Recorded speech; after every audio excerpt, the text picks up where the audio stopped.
Assalamualaikum warahmatullahi wabarakatuh. Perkenalkan, saya Utia Wardati dari Prodi Hukum Tata Negara dengan NIM akhir 172. Di sini saya akan memaparkan materi mengenai dasar-dasar hukum administrasi negara. Apa itu hukum administrasi negara? Hukum administrasi negara atau HAN adalah bagian dari hukum publik yang mengatur bagaimana pemerintahan menjalankan kekuasaan administratif serta bagaimana hubungan pemerintah dengan warga negara dan antar organ pemerintahan. HAN berasal dari berbagai sistem hukum di dunia seperti Bestuursrecht di Belanda, Doktrine administratif di Prancis, Administrative Law di Inggris, dan Verwaltungsrecht di Jerman. Intinya adalah HAN berisi aturan main bagi pemerintah dalam menjalankan roda administrasi. Yang berikutnya yaitu ruang lingkup HAN. Apa saja yang termasuk dalam ruang lingkup HAN? Menurut para ahli seperti Van Vollenhoven, Prajudi Atmasudirjo hingga Kusumaji Pujosewojo, HAN mencakup 1. Hukum dasar dan prinsip administrasi negara, menjadi pondasi hukum yang mengatur penyelenggaraan pemerintah. 2. Organisasi pemerintahan, yaitu mengatur struktur, wewenang, dan hubungan antara lembaga pemerintahan. 3. Yaitu aktivitas yuridis pemerintah. 5. Peradilan administrasi, mengatur mekanisme penyelesaian sengketa antara warga negara dan pemerintah. Yang terakhir, nomor 6, administrasi daerah, yaitu mengatur pelaksanaan pemerintah di tingkat lokal. Secara singkat, HAN mencakup seluruh aspek teknis dan hukum dari aktivitas penyelenggaraan negara, mulai dari perencanaan hingga pengawasan dalam administrasi publik. Teori-teori administrasi negara. HAN tidak bisa terlepas dari teori kekuasaan negara. Ada beberapa teori penting yang mendasari seperti teori Eka Praja atau monarki absolut, di mana kekuasaannya di tangan raja.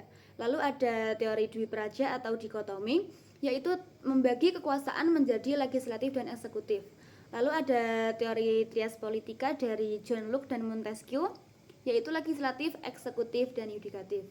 Lalu ada Catur Praja dan Panca Praja, menambahkan fungsi pengawasan peradilan dan urusan kewarganegaraan. Lalu ada teori Sat Praja atau 6 fungsi, pemerintahan, legislasi, yudikatif, keuangan, luar negeri, dan pertahanan. Berikutnya Fries Ermesen atau inisiatif hukum oleh pemerintah. Dalam sistem negara kesejahteraan atau welfare state, pemerintah diberikan kebebasan bertindak untuk kepentingan umum. Inilah yang disebut Fries Ermesen. Contohnya yaitu polisi mengalihkan arus lalu lintas untuk mencegah kemacetan. Tapi, Fries Ermesen harus memenuhi hal seperti 1. Demi kepentingan umum, yaitu tindakan yang diambil harus bertujuan untuk melindungi atau meningkatkan kesejahteraan masyarakat, bukan untuk kepentingan pribadi atau golongan. 2. Berdasarkan hukum. Meskipun bersifat bebas, keputusan tetap harus sesuai dengan prinsip legalitas, yaitu tidak bertentangan dengan hukum yang berlaku. Lalu bersifat konkret dan mendesak. Fries Ermesen hanya boleh digunakan jika situasinya nyata, khusus, dan memerlukan tindakan yang segera yang tidak dapat ditunda atau belum diatur secara tegas oleh undang-undang. Lalu tidak boleh disalahgunakan, yaitu kebebasan ini tidak boleh digunakan secara sewenang-wenang atau untuk tujuan lain selain yang ditetapkan, karena dapat menimbulkan pelanggaran hukum. Bentuk-bentuk wewenang pemerintahan. Wewenang pemerintah bisa berasal dari berbagai sumber seperti inisiatif sendiri, yaitu menerbitkan perpu dalam keadaan genting. Lalu ada delegasi atau pelimpahan wewenang oleh undang-undang kepada presiden atau menteri. Lalu ada droit function atau hak menafsirkan aturan untuk kondisi tertentu. Pentingnya pembinaan dan pengembangan HAN. Di Indonesia, HAN terus berkembang seiring perubahan politik, sosial, dan hukum. Pembinaan HAN sangat penting karena untuk menjamin sistem hukum nasional yang adil dan modern, mewujudkan birokrasi yang akuntabel, menopang demokrasi dan hak asasi manusia. HAN adalah alat operasional hukum tata negara sekaligus penjaga keseimbangan antara kekuasaan dan keadilan. Asas-asas hukum administrasi negara. 1. Asas legalitas. Masuknya yaitu setiap perbuatan administrasi negara baik dalam membuat peraturan maupun dalam membuat ketetapan harus berdasarkan hukum yang berlaku. 2. Asas tidak boleh menyalahgunakan kekuasaan atau tidak boleh melakukan détournement de pouvoir, merupakan asas-asas preventif untuk mencegah timbulnya ekses-ekses sebagai akibat kebebasan yang diberikan pada administrasi negara.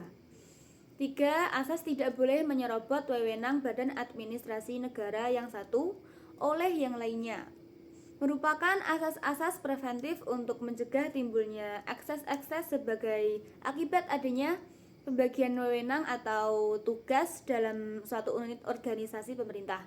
4. Asas kesamaan hak bagi setiap penduduk adalah asas untuk mencegah timbulnya perbuatan administrasi negara yang diskriminatif terhadap penduduk Indonesia, karena hal ini bertentangan dengan pasal 27 ayat 1 Undang-Undang Dasar 1945. 5. Asas upaya memaksa adalah asas untuk menjamin ketaatan penduduk pada peraturan-peraturan administrasi negara. 6. Asas kepastian hukum, yaitu hukum administrasi negara positif harus dapat memberikan jaminan atau kepastian hukum pada penduduk. Dalam hal ini, kepastian hukum mempunyai 3 arti, yaitu 1. Pasti mengenai peraturan hukumnya yang mengatur masalah pemerintahan tertentu yang abstrak. 2. Pasti mengenai kedudukan hukum dari subjek dan objek hukumnya dalam pelaksanaan peraturan hukum administrasi negara. 3. Mencegah kemungkinan timbulnya perbuatan sewenang-wenang dari pihak manapun, juga tidak dari pihak pemerintahan. 8. Asas orang yang tepat di tempat dan tepat adalah asas yang menjadi dasar norma-norma Undang-Undang Nomor 43 Tahun 1999 tentang Dasar Perubahan Hukum Administrasi Negara, Undang-Undang Nomor 8 Tahun 1974 tentang Pokok-pokok Pegawaian. 9. Asas Persatuan dan Kesatuan. Asas ini menjadi dasar dari Pasal 4 Undang-Undang Nomor 43 Tahun 1999. Nah, itu dia tadi materi yang dapat saya sampaikan mengenai hukum administrasi negara. Semoga penjelasan ini dapat membantu teman-teman untuk memahami, khususnya dalam materi dasar-dasar hukum administrasi negara. Jangan lupa like dan subscribe teman-teman. Wassalamualaikum warahmatullahi wabarakatuh.